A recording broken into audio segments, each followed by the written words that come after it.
And finally, the historian Robert Toombs has written about the Church of England's £100 million reparations fund. Is this the right use for the money? Robert and author Alex Renton join me now.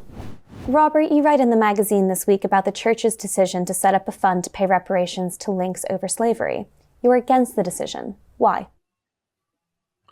Well, for two reasons. One, a general reason. I'm very sceptical about the whole idea of reparations, especially at such a very long distance away from the original acts, the original crimes, indeed. And the second is that I think there is a good deal of evidence that the Church simply misinterpreted the evidence and is accusing itself effectively, or to be precise, accusing its predecessors of doing things that they didn't in fact do, and also of making money which they didn't in fact make. And that therefore the argument for these particular reparations is not only weak but non-existent. Alex, you've written a book about how your ancestors profited from slavery, Blood Legacy, Reckoning with a Family Story of Slavery. Where do you stand on the Church's decision? Do you support it?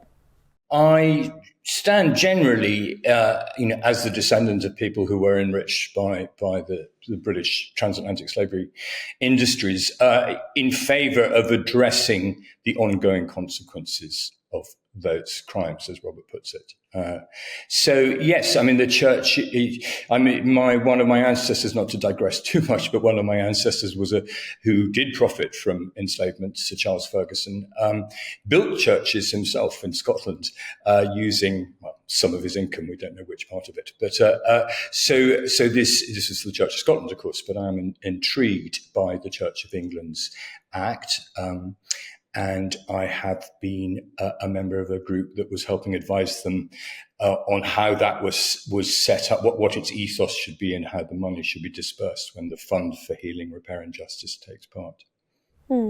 Robert, it was interesting reading your piece. I got the sense, correct me if I'm wrong, that you took more issue around the practicalities than you did the motive behind reparations. Is that fair or no? Do you think there can be a positive motive, but it's the means of carrying it through that you take issue with, or are you opposed to the idea completely? Well, I don't know what the motives are. Let's assume that they're the best. But I think that in this case, the church commissioners have a particular responsibility to be careful of what they do with a wealth fund which is not their personal property, which is in trust for a whole lot of causes, including, of course, the particular mission of the Church of England. And I would hope that the Church already uses a large part of its wealth for charitable purposes. Indeed, clearly it does.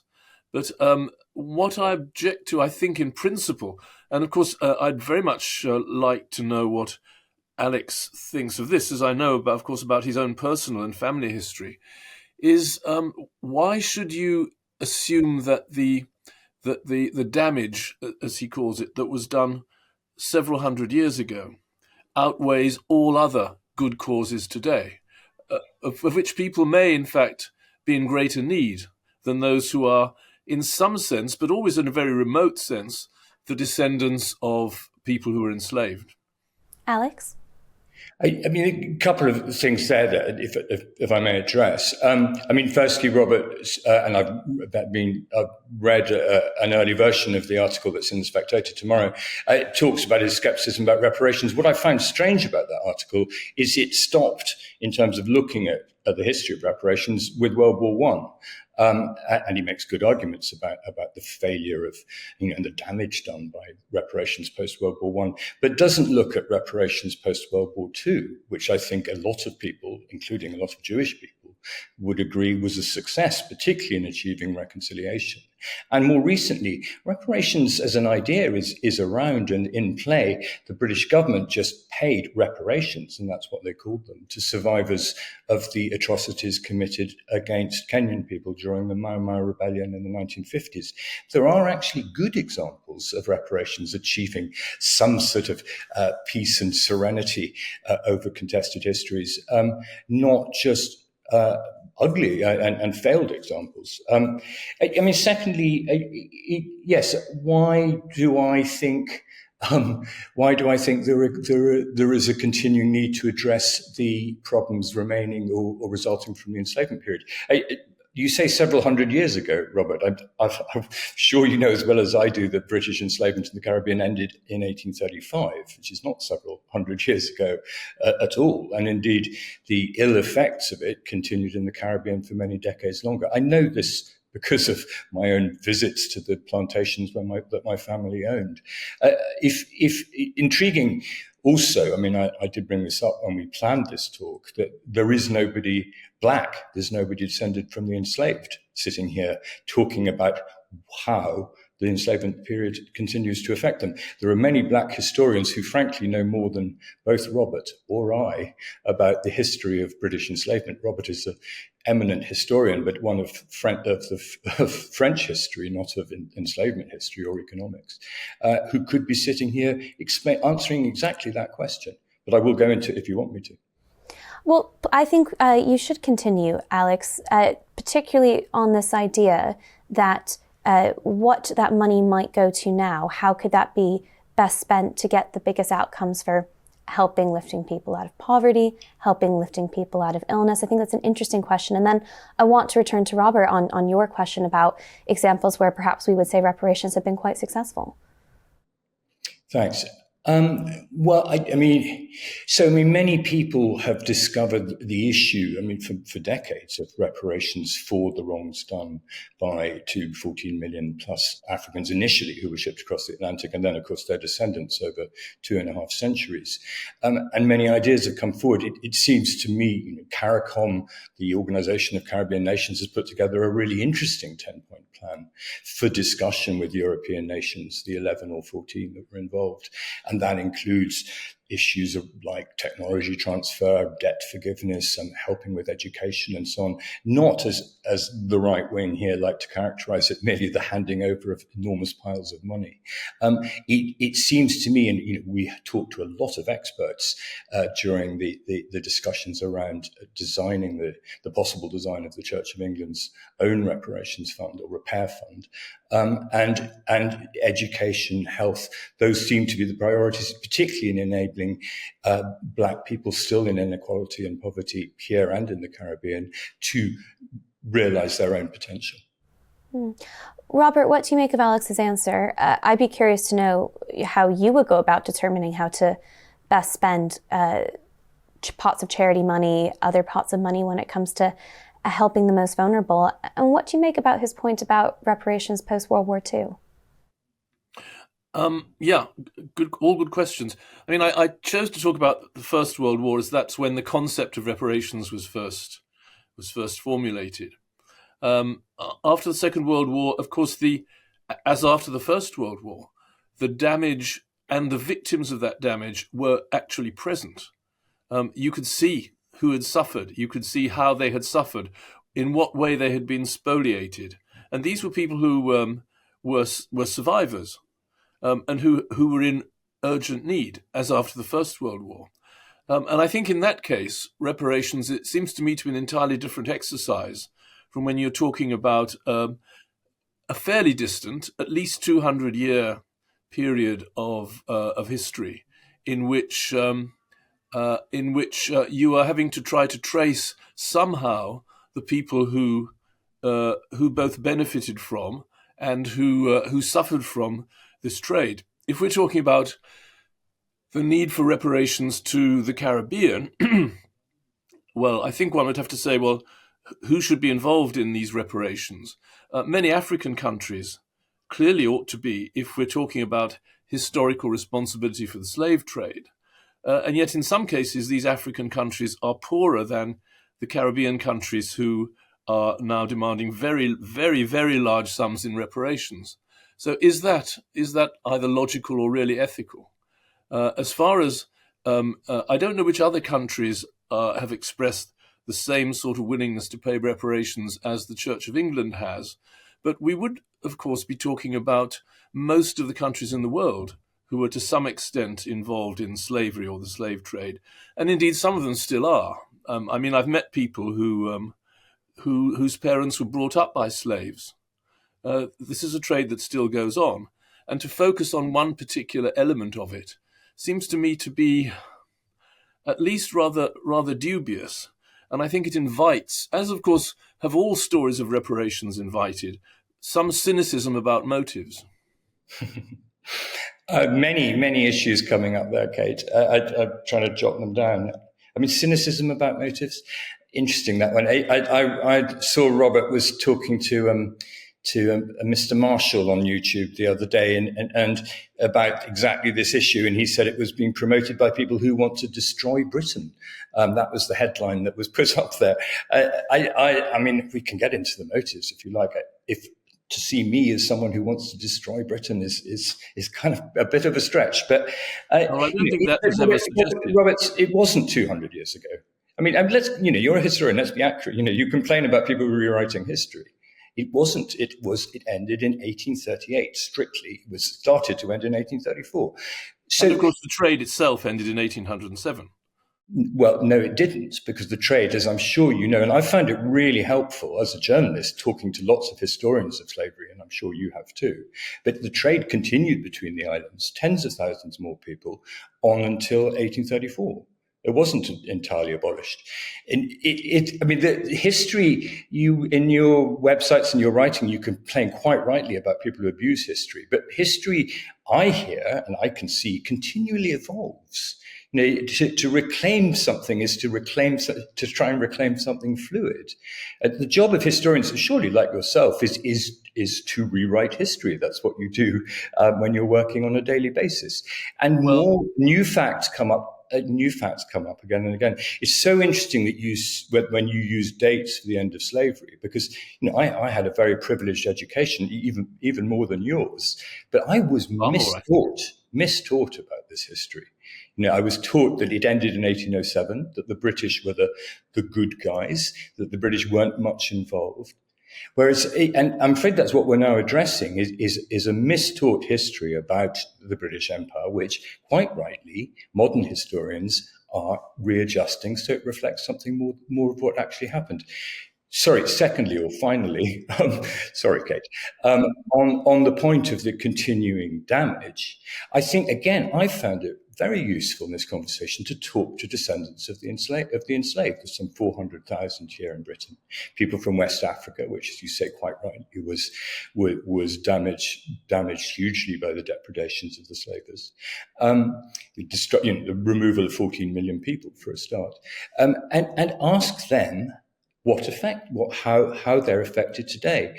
And the one thing from my own research, and this is reading my ancestors' papers, is I can see is that racism today, anti-Black or anti-African racism today, devolves from my ancestors' decision, which they had enshrined in law, that Black people were less than human and could be treated like farm animals, which is the basis of what they did. And to see the racism that still pertains and toxifies our society is coming from that, I don't think is a big stretch at all. Well, I think there's plenty of evidence that shows that Britain is one of the world's least racist countries. A lot of evidence, repeated evidence from different sources. So if racism is a consequence of slavery, clearly there's a break somewhere.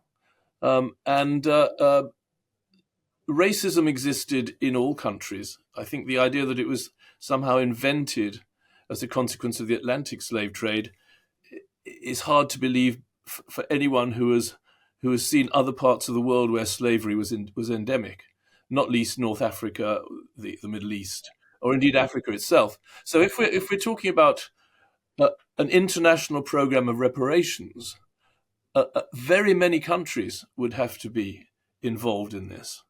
And as for Britain's role, yes, Britain was certainly a big shipper of slaves across the Atlantic for a relatively limited period.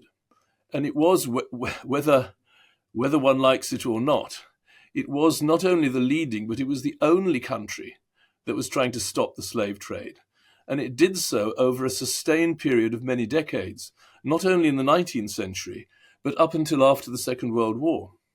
Now, the Royal Navy, as you know, was very much involved in intercepting slave ships, in spite of the opposition and indeed the threats of war from from slave trading nations. So I don't think we should ignore that if we're talking about the misdeeds of people in the past. We should also at least recognize that some of them tried to do the right thing. And of course, we're paying reparations in the sense that they were paying a great deal of money to try to stop slavery.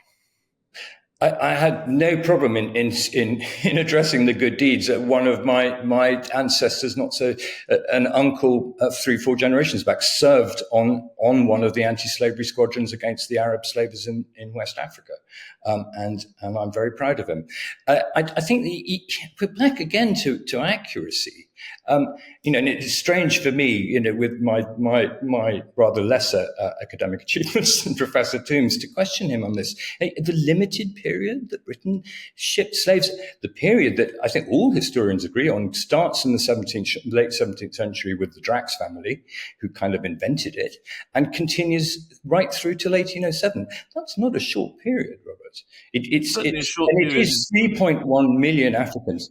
And secondly, on the legal basis, I think Britain is sui generis in this. The British, my ancestors who were members of Parliament and Whigs and allies of Pitt and Dundas were not Barbary corsairs at all. They'd be quite appalled if you said that to them. They worked to legalize slavery on the racial basis. And Britain, before my ancestors' time, passed the first law that made it possible for the child of a slave to become the property of the mother's owner. This was legalized, industrialized slavery done by a modern, quasi-democratic country. It's not the same as the Barbary corsairs, and I think you know that. Robert, do respond to Alex's question there about how long Britain was actually in the slave trade. But I also want to ask you a question about individual reparations. For example, the Trevelyan family have taken it upon themselves to pay reparations to the people of Grenada. Do you have the same issue with an individual choosing to do that as, say, the Church of England or indeed a government? Yes, I do. First of all, on the time scale, slavery is as old as humanity. It's been going on for many thousands of years. That's why I think, by comparison, Britain's involvement was relatively short. As far as what people wish to do with their own money, it would be impertinent of me to comment. The Trevelyan family, very distinguished Whig liberal family, some people would say have quite a lot to apologise for, not least the Irish deaths in the Irish famine. But I don't know whether they intend to make any reparations towards the descendants of Irish peasants. Perhaps one ought not to ask too much. Yeah, I'll pass that on because I know Laura Trevelyan and John Dower very well, and Tom Trevelyan. I'll say that you do want reparations paid to Irish peasants, not to black people. If one is keen on reparations, I think one perhaps ought to take a broader view. There are all sorts of people who deserve, no doubt, reparations, and it's a wonderful thing for people like Alex to be willing to give money to what he clearly regards as a moral and ethical cause. I suppose if I dare risk impertinence, I would say that families which benefited from slavery benefited even more from the compensation paid by the British taxpayer to them in order to ransom their slaves. And so I wonder if they ought not to think that perhaps something is owed back to the people from whom their wealth came. A large donation to the National Health Service might be something to bear in mind too. So my ancestors got compensation, Robert, to the tune of about 2 million today for 198 enslaved people on their plantation in Jamaica, some of whose ancestors had been brought to that plantation 100 years earlier. So generations kept with the status of farm animals. But that compensation wasn't paid to any of the enslaved. They weren't even given land or education or so on. So I'm kind of surprised that you feel this money should be turned back to the country, which it was 11% of GDP in 1800. It was so impoverished by the compensation of its richest people to persuade them to give up what they called their property. It's an odd argument in terms of who should be put right financially. And I think, the Trevelyans and I and Charles Gladstone, Charles Gladstone's actually the Gladstone family, this is the direct descendant of the Liberal Prime Minister, W.E. Gladstone, are a really good example because you say most of these families got richer through the compensation scheme. That's certainly not true of the Gladstones. Really isn't. I mean, the Gladsons got rich through buying up enslaved plantations that were going broke.